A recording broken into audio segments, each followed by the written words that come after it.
साल 2014 का लोकसभा चुनाव नजदीक था। तत्कालीन कांग्रेस यूपीए सरकार के खिलाफ देश में सत्ता विरोधी लहर चरम पर थी। भ्रष्टाचार के आरोपों और गिरती साख के बीच तत्कालीन कांग्रेस नेतृत्व वाली सरकार ने एक ऐसा कदम उठाया जिसे भारतीय राजनीति के इतिहास में तुष्टीकरण और सरकारी संसाधनों की हेराफेरी का एक क्लासिक उदाहरण माना जाता है। चुनाव आचार संहिता लागू होने के ठीक पहले मार्च 2014 में केंद्रीय कैबिनेट ने आनन फानन में दिल्ली की 123 प्राइम प्रॉपर्टीज, बेशकीमती सरकारी जमीनों को दिल्ली वक्फ बोर्ड को सौंपने का फैसला कर दिया। जब कांग्रेस सरकार को अपनी हार साफ दिखने लगी, तब एक खास वर्ग को लुभाने के लिए दिल्ली के लुटियंस जोन और अन्य मुख्य इलाकों की अरबों खरबों रुपये की सरकारी जमीनें वक्फ बोर्ड की झोली में डाल दी गईं। नियम कानूनों को ताक पर रखना इन 123 संपत्तियों में से कई ऐसी थीं जो देश की आजादी के समय से ही लैंड एक्विजिशन, भूमि अधिग्रहण के तहत सरकार के नियंत्रण में थीं। लेकिन सरकार ने बिना किसी ठोस कानूनी आधार या व्यापक सर्वे के लैंड एक्विजिशन एक्ट से इन्हें डी नोटिफाई कर दिया। जो सरकारी तंत्र एक आम नागरिक की फाइल को सालों तक धूल चटाता है, उसी तंत्र ने कुछ ही दिनों के भीतर 123 संपत्तियों के ट्रांसफर की कागजी कार्रवाई पूरी कर दी। इतनी हड़बड़ी क्यों थी? क्योंकि आचार संहिता लगने के बाद यह वोट बैंक का सौदा अधूरा रह जाता।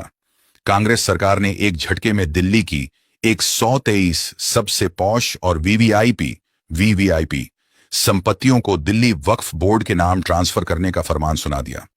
इन संपत्तियों में कोई सुदूर बंजर जमीनें नहीं थीं, बल्कि लुटियंस दिल्ली की वीवीआईपी जमीनें, संसद भवन, राष्ट्रपति भवन और देश के सबसे महंगे रिहायशी इलाकों के आसपास की जमीनों को वक्फ की मिल्कियत घोषित करने का रास्ता साफ किया गया। Commercial hub, Connaught Place, Mathura road, Karol Bagh और दरियागंज जैसे व्यापारिक केंद्रों के बीचों बीच स्थित बेशकीमती सरकारी संपत्तियों को बिना किसी सार्वजनिक नीलामी या प्रक्रिया के दान कर दिया गया। जिस जमीन पर देश के टैक्स पेयर्स का हक था, जिसे स्कूल, अस्पताल या सार्वजनिक बुनियादी ढांचे के लिए इस्तेमाल किया जाना चाहिए था, उसे कांग्रेस ने अपनी राजनीतिक बलिवेदी पर चढ़ा दिया। यह सीधे तौर पर जनता के पैसे की खुली डकैती थी। कांग्रेस ने यह सोचकर यह खैरात बांटी थी कि सरकार बदलने के बाद भी इस पर कोई उंगली नहीं उठा पाएगा। लेकिन झूठ की बुनियाद कितनी भी मजबूत हो, सच के सामने ढह ही जाती है। जब मोदी सरकार ने इस महाघोटाले की जांच के लिए जस्टिस SP गर्ग समिति और अन्य 2 सदस्यीय कमेटियों का गठन किया, तो वक्फ बोर्ड का पूरा मुखौटा उतर गया। वक्फ बोर्ड को बार बार नोटिस दिए गए कि वे आएं और इन 123 संपत्तियों पर अपना ऐतिहासिक या कानूनी मालिकाना हक साबित करने वाले दस्तावेज दिखाएं। वक्फ बोर्ड एक भी संपत्ति का पुख्ता कागज या सबूत पेश नहीं कर सका। इससे यह पूरी तरह साबित हो गया कि इन जमीनों पर वक्फ का कोई कानूनी दावा कभी था ही नहीं। यह पूरी तरह से कांग्रेस सरकार द्वारा रची गई एक कृत्रिम मिल्कियत थी, जिसका मकसद सिर्फ और सिर्फ राजनीतिक तुष्टीकरण था।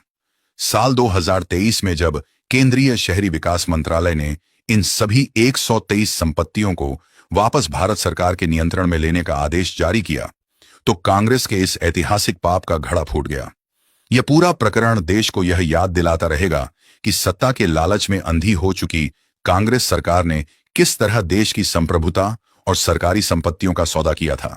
यह केवल एक प्रशासनिक हेराफेरी नहीं थी, बल्कि देश की जनता की पीठ में घोंपा गया एक ऐसा खंजर था जिसे समय रहते कानून ने उखाड़ फेंका।